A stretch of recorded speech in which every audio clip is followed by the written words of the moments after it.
هلو، ازيكم يا بنات؟ عاملين ايه؟ يا رب تكونوا كويسين.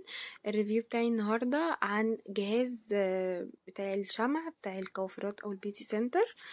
انا جبته وجربته الصراحه كذا مره عشان اطلع اعمل لكم عنه ريفيو. هو حلو جدا جدا، وقلت اقول لكم مميزاته، وكمان انا جبته بكام وممكن انتوا تجيبوه واوفر لكم بكتير جدا. هو الجهاز بيبقى متكون عن ثلاث حاجات. الجهاز بتاعه والشمع من جوه والورق بتاع الشمع. تمام، هو متكون من ثلاث الحاجات دي، ومرسوم على الكرتونة انك انت ممكن تعملي بيه ايدك، رجلك، جسمك كله حسب ما انت ما عايزة.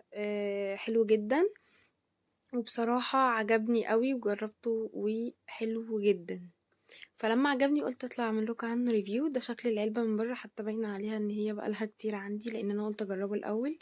انا ما بطلعش اعمل ريفيو عن حاجه الا لما اكون مجربه. ده شكل الجهاز من بره، وبيبقى جاي معاه كمان الورق بتاعه. هو بيبقى جاي كام ورقه، بس انا اشتريت كيس تاني عادي بتشتري من اي حته.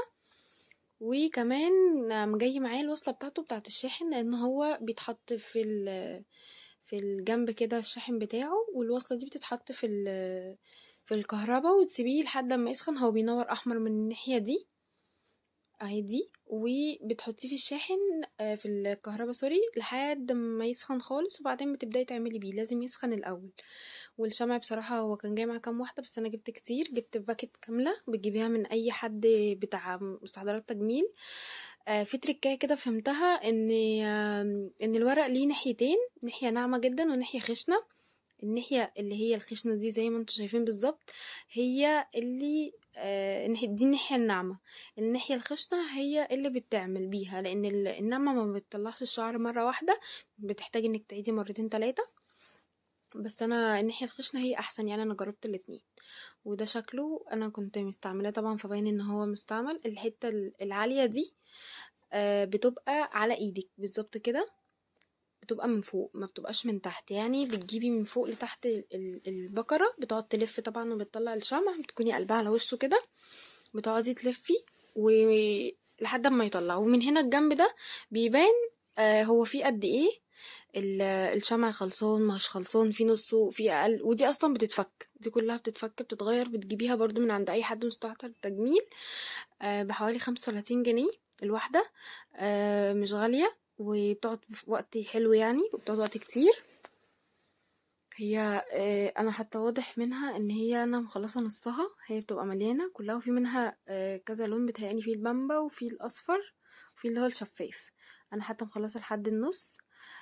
دي مقسومه اتنين من تحت علشان تنزل، اما تيجي تنزل الشمع بتنزله في الايد كلها مع البكره كلها وهي ماشيه، ما تنزلش في جنب وجنب لا.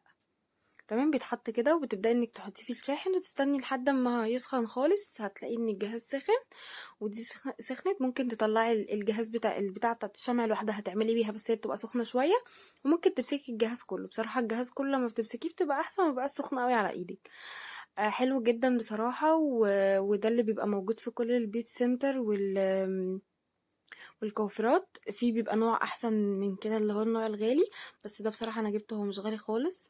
ده كنت جايباه ب100 جنيه بالشمع بكل حاجة بتاعته. والشمع ده لما بيخلص بتجيبيه ب15 جنيه باكيت كده، بتقعد معاكي كتير جدا. وده كان شكله من بره، وبصراحة تجربتي معاه يعني اديله 10 من 10. حلو جدا وبينجز في الوقت، وبالظبط يعني اسرع من السويت. فحلو جدا بجد، انصحكم انك تجيبوه وتجربوه.